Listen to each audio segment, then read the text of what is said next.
everybody, this is Captain Logan. I just want to let you know that this video is going to be audio only past this part, where you can see me on screen right now, because we had a major irritating technical snafu that made it so that I lost most of the footage for this video, but the audio is still intact, and so rather than re-recording this how we felt about, Eric and I decided to go ahead and just post the audio of what we had already. So usually we're on screen with this, you'll only be able to hear our audio this time, but I don't want to get into the boring, excruciating details of what happened there. But anyway, it's an issue that I have now resolved, and we should be good moving forward. Anyway, without further ado, please enjoy this episode of How We Felt About.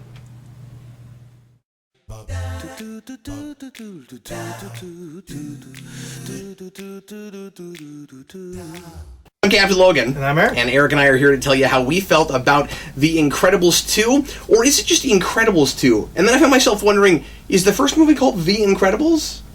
And it is. It's The Incredibles, but then this movie, when you get to the credits at the end, it's Incredibles 2. Weird. It was kind of... I thought that was weird. But anyway, I digress. Welcome back to How We Felt About, everybody. This is, of course, outside of an omnibus, because Eric and I wanted to make sure that we talked about this a little bit before we got to the next omnibus, because it's going to be a couple of weeks. So, Eric, The Incredibles 2, a movie that we have been waiting for 14 years. Yep. And I would say, without a doubt, the sequel that people most wanted from Pixar going all the way back. Yeah. No, I think that's just inherent in superheroes. You kind of expect more. Nothing else, like, just premise-wise. You're like, yes, of course, and then there will be more. Yeah. I think being a superhero thing, immediately you just assume. That's a really good point. What does WALL-E 2 look like, really? Yeah. And a lot of the sequels that we have gotten, and prequels with Monsters University, have been things that people liked, but they didn't ask for. Yeah. And I think that's a lot of why Pixar has made such a bigger deal out of this one, and how hard they've advertised it, and how hard they've merchandised it, and how much money they suck into it.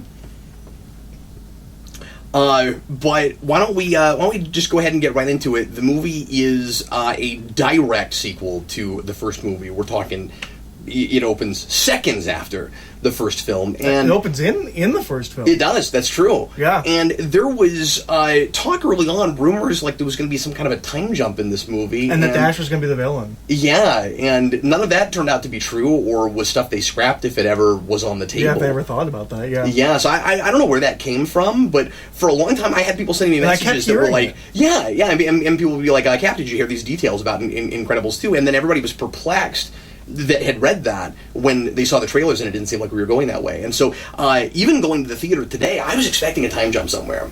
I thought we might go there, and I thought that what we were seeing with previews was maybe... so I guess, spoiler alert, there's not a time jump. This movie takes place directly after. Spoiler alert, the rumors were not correct. Yeah, exactly.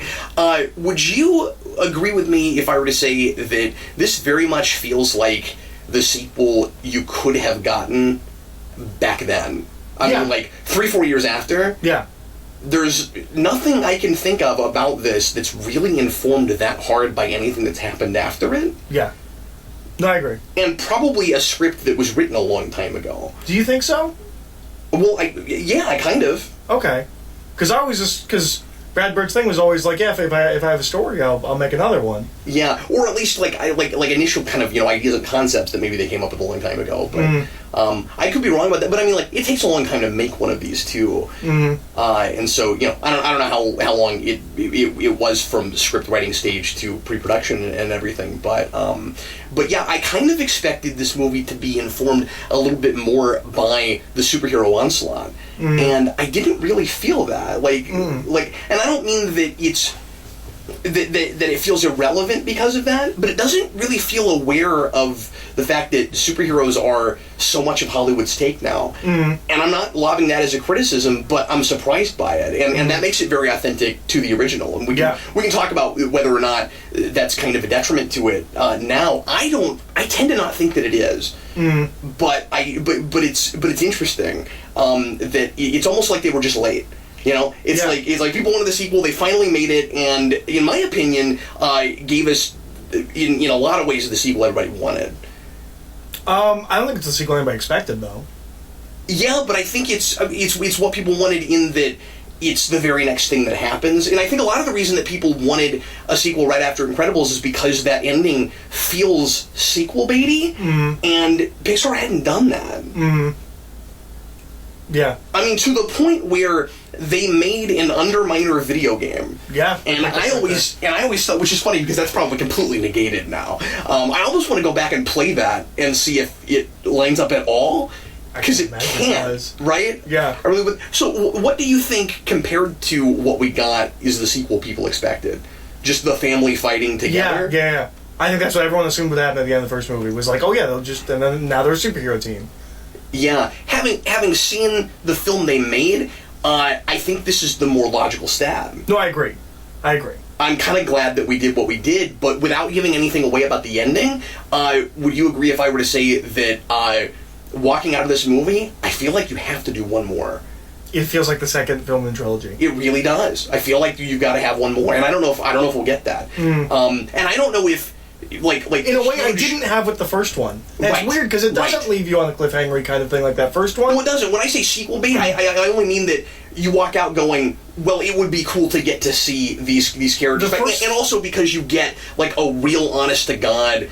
Like traditional comic book villain at the end with Underminer. People want to see what that's like in that world. You know, we have an untraditional superhero movie that gets us to a potential traditional superhero place, and this movie is the interim before you have a chance to really get to the world looking like what we thought it might look like at the end of that movie, because oh yeah, there's all those pesky politics. What do you do about that law? And that's what this movie is all about, is Elastigirl having to fight the system to change the system, and try to make it so that eventually they can actually, you know, be superheroes again. And it's all about the ins and outs of. And I like this a lot. I thought it was really mature about it. And we've seen it in a million other superhero movies, but I thought it was fresh again here.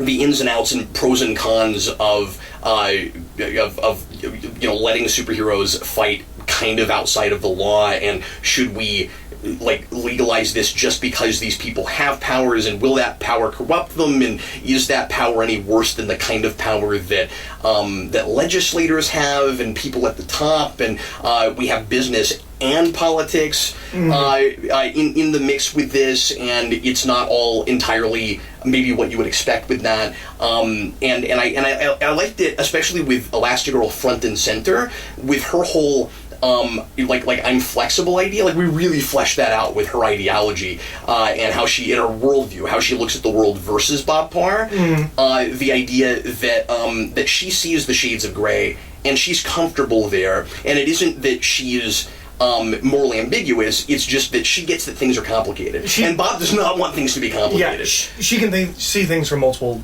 perspectives. Right. And we talked a little bit in our commentary, although maybe not as much as we should have, about how with the first Incredibles, about how the powers are, of course, reflections of our characters' personalities, and we really flesh her out in this. Yeah. No. Yeah. So, Eric, go ahead and tell us how you felt about this movie and your best thing, worst thing. All right. I liked it. I did not love it.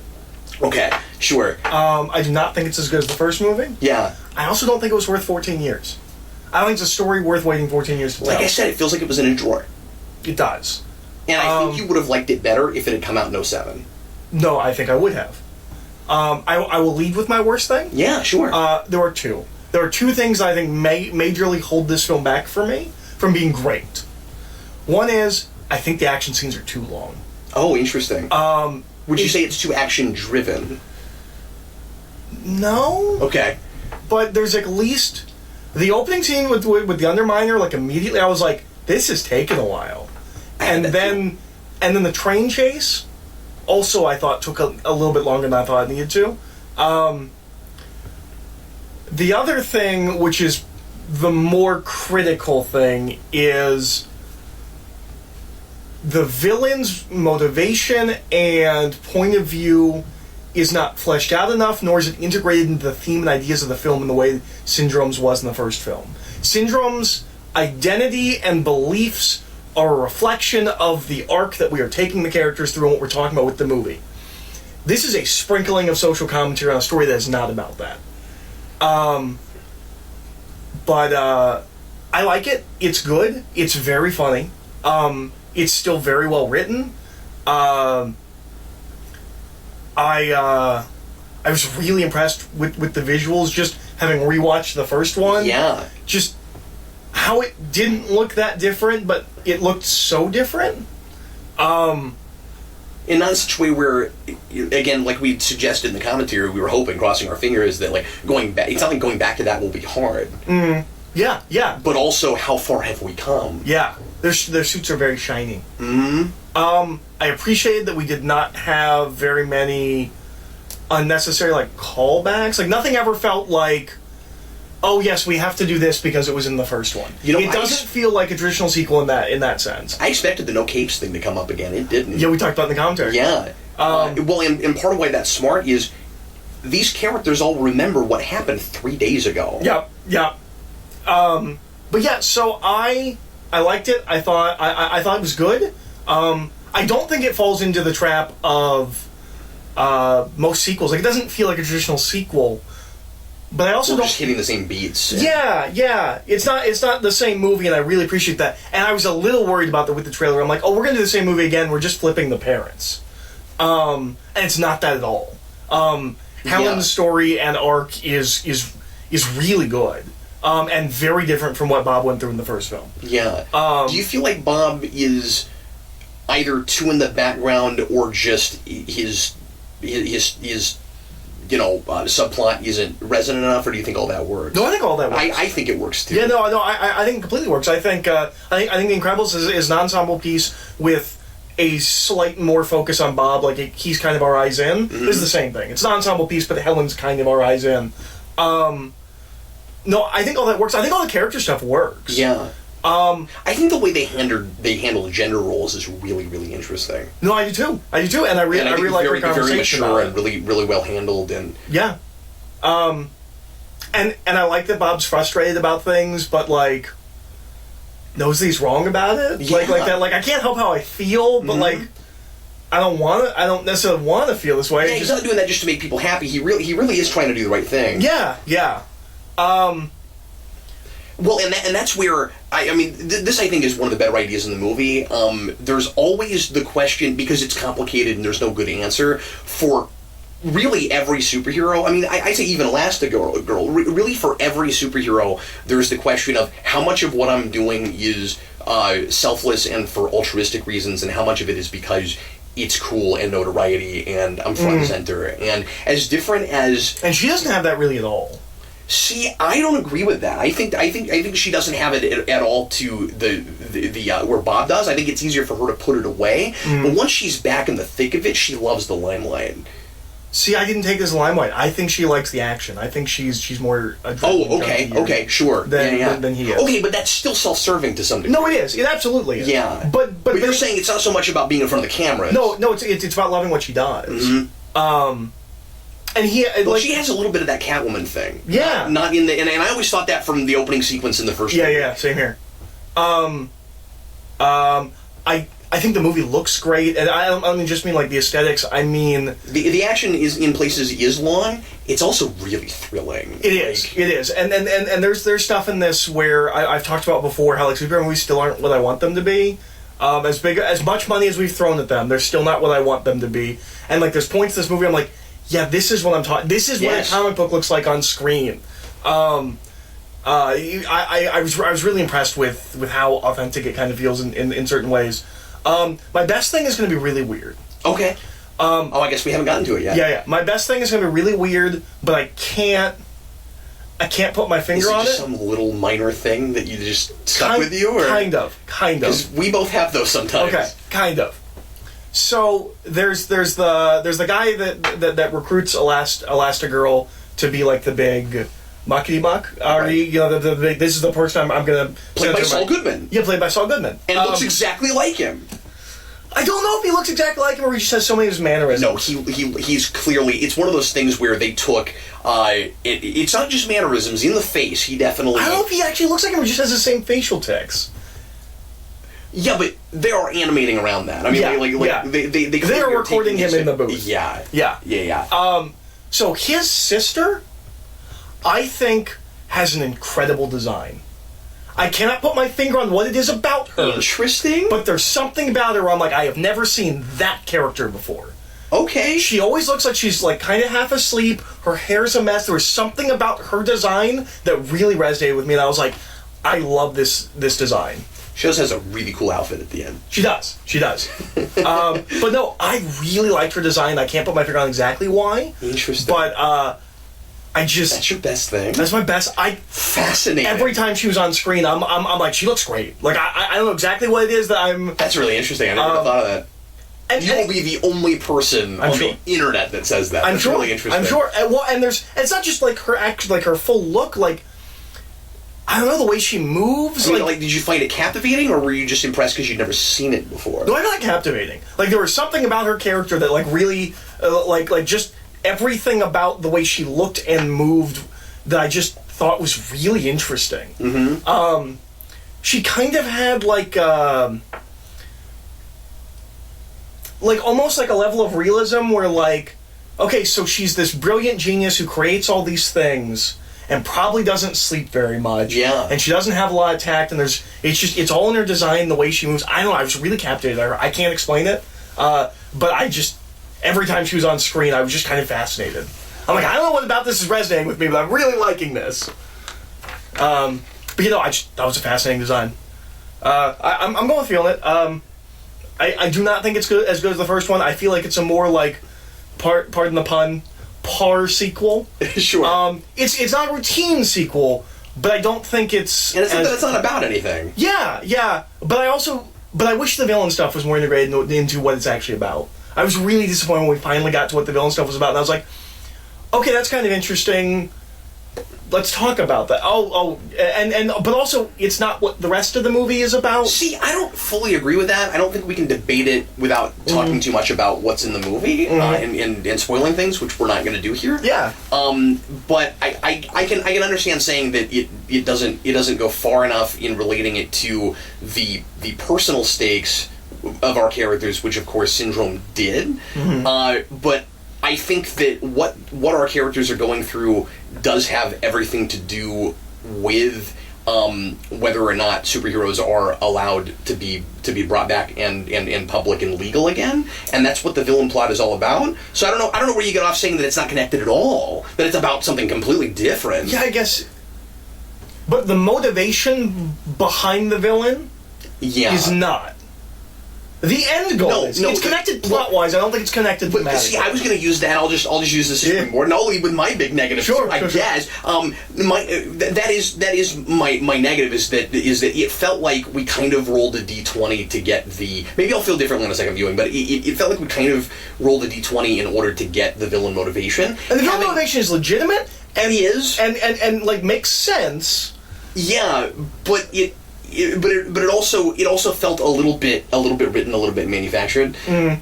On the other hand, again, this is hard to talk about without spoiling stuff. On the other hand, there's a related thing to that origin that I thought was really interesting. I did too. Do you know what I'm talking about? With just the kind of like idealistic nature of a character. Yeah, no, I agree. I think that's really interesting. I think there's a lot of... That was poignant for me. This movie resonated with me, I think, maybe more than it did you. And I don't know... Was all the parenting stuff? Yes. I mean, Bob Parr is a stay-at-home dad in this. I'm a stay-at-home dad. I really... And all that stuff is great. A lot of what he goes through in this. And I thought he was just so wonderfully sympathetic in how hard he was trying, but also in all the ways he's messing up. And when he gets up in the middle of the night to go learn new math... Oh, yeah. No, it's great. And also... He is still on about, of course, all the same stuff he's on about in the first movie, but now he's got to kind of attack it head on more because he's not going to work every day. Mm. Now he's got to deal directly. I kind of wanted him to have to go to a school board meeting or deal with teachers. I wanted to see him face Minor criticism. I wish we'd gone there. I wish he'd had to face the system that he feels like is creating the culture of mediocrity, and he doesn't have to go right up against it. I wish we'd done that, but he is facing it head on, at least in dealing with his kids, dealing with that, and I enjoyed all of that. My best thing is most certainly Jack Jack. Okay. Oh my goodness, so much fun. Yep. Everything about that was hilarious, and again, resonated with me because I remember what raising babies is like, and they do such a good job of... This is weird. They do a really good job of making Jack Jack, of his, like, mannerisms and behavior feeling like a baby, but he's also kind of too cognizant for a baby. He's smarter than a baby. And I'm somehow kind of okay with it. Yeah. Maybe it's just because I'm enjoying it as much as I am, but somehow I'm kind of okay with it. He has too good of a sense of what's going on. He's Maggie Simpson. Yeah. No, yeah, exactly. The other reason this movie resonated with me, maybe a little bit more than you, is because... Also, Jack Jack's fight scene in the middle of the movie, I think that goes on a little bit too long. Yeah, but it was so much fun. And it was. This is also going to be... This video is just riddled with weird observations. This is probably not on purpose, but I think a nice side effect of it being as long as it is the audience, particularly the child audience, is laughing so hard through that. If it's a little longer, I get to appreciate more of it because the audience, because the world around me is so loud. So I guess I didn't mind that as much because of that. But no, that whole thing is hilarious. I really liked I'll go back to the thing I was going to say in a second. I really like the idea of Jack Jack. I think there are really good ideas in this movie that aren't pulled quite enough to the fore. And halfway through the movie, I really believed that when we sat down here, I would say that I liked this movie better than the first movie, and that it resonated more with me. And it doesn't, and it comes so close. Because there are a lot of great ideas that never get fully developed, like the idea of Jack Jack having endless potential is great, and it is related to the larger issue of whether or not superheroes should get to be illegal. But I don't feel like we quite stick the landing with it. We don't do anything with it in the third act. I don't know what you would do with that exactly, but it just felt like a thing we were putting a pin in, which is why I feel like 14 years later, we made a movie that is made better by a great sequel. I just don't see how this... It really feels like this needs a third movie now. It really does. And I didn't feel... I need the status quo. I wanted an incredible sequel. Post this. Because I assumed it would be good. Yeah. I didn't need an incredible sequel. It's a great movie on its own. It's not like it doesn't say... Yeah, that's a great standalone movie. This is not. This movie makes me need a third one. And that's unfortunate because I don't know if we'll ever get a third one. Now... People in the comments could say, like, Brad Bird's already said he's working on ideas for Incredibles 3. Like, I don't know. Sure, yeah. I have stayed as far away from this movie as possible. Yeah, me too. I commented to someone the other day, I'm like, I'm so glad how little I know about this movie going into it. Yeah. I was lucky not to have anything spoiled for me either, so... Yeah. Even just, like, trailer stuff. And the things I thought I knew, I didn't know, which is great. Yeah. But yeah, it needs a third movie now.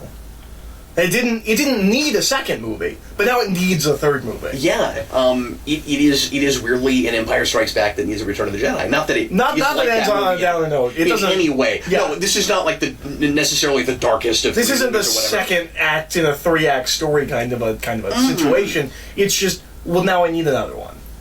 No, but some of the ideas that I wanted it to do more with, I don't see how it could tell the story it's telling and do that. It doesn't feel like. It doesn't feel like an unfinished piece, but it feels like it is setting up stuff for another movie, for another story. It doesn't feel like unfinished in and of itself. When you put it in the first one together, it feels like, okay, and then... Yeah. The other reason I say, and I'm not calling myself more of a superhero fan than you when I say this, okay, but I think the other reason that this movie resonated with me a little bit more than maybe it did you is because the first movie, as you and I have discussed, is like 1 part superhero movie, 2 part spy movie, and this is straight up this is superhero. Superhero. And I might find it more rewatchable because of that. That's fair. Just because that's so much more and like I said, sensibility. In a lot of ways, I'm like, okay, where are these superheroes? Why are we still not making these?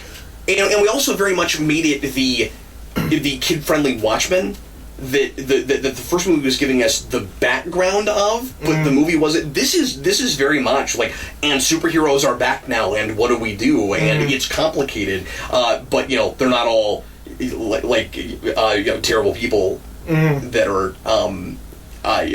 taking advantage of people. They're not all sociopaths. Yeah, exactly.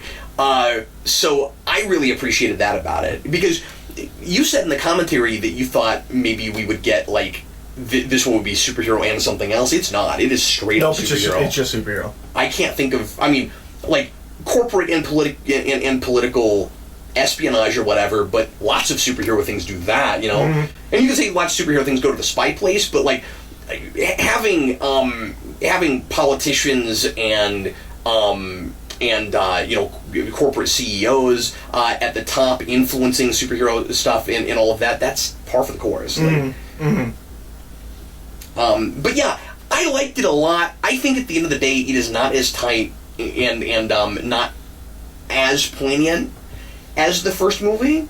I also think that there are threads that I'm liable to pull on that with more viewings. It doesn't feel like it has as much on its mind as much as the first film. Feels like I really have something to say about things. I'm going to use superheroes to talk about that. This movie, but not like in an in-your-face kind of way. No, not like in in-your-face kind of way. This movie feels like another story in this universe. It doesn't feel like Brad Bird had things on his mind that he was going to talk about. I do think, and maybe that's because he made Tomorrowland, and maybe everything he would have done would have been ended up in Tomorrowland. I need to show you that soon, because it absolutely is that movie. Yeah. But I think it's safe to say I liked this. I enjoyed this more than you did. Yeah, I mean, I liked it. I don't want people to think I didn't like it. Sure, I liked it. It's not as good as the first movie, and it's really good. I have trouble with. It's not as tight as the first film, and it took 14 years to make. Yeah. Where I totally understand that. I don't know. I like this movie. I'll go back to it. I'm not dogging on this movie. It needed to be incredible. The first movie is incredible. This movie needed to be incredible. This movie is very good. This is the last thing I'll say. I also kind of expected it to go maybe not farther, but be at least on the same level as the first movie in the mature with a lowercase m. This movie is not just for kids, it's also for adults, and will kind of push some envelopes. There are a couple of places here and there, but it doesn't have the innuendo as much that the first movie. It doesn't feel as envelope pushing as that first one. It doesn't go as dark as the first one either. No, it is probably the first Pixar movie with the word damn in it. But is that in there? That's in there. I missed it. Yeah. But that struck me as these movies are allowed to do that, and we just remembered that. Yeah, because it's PG.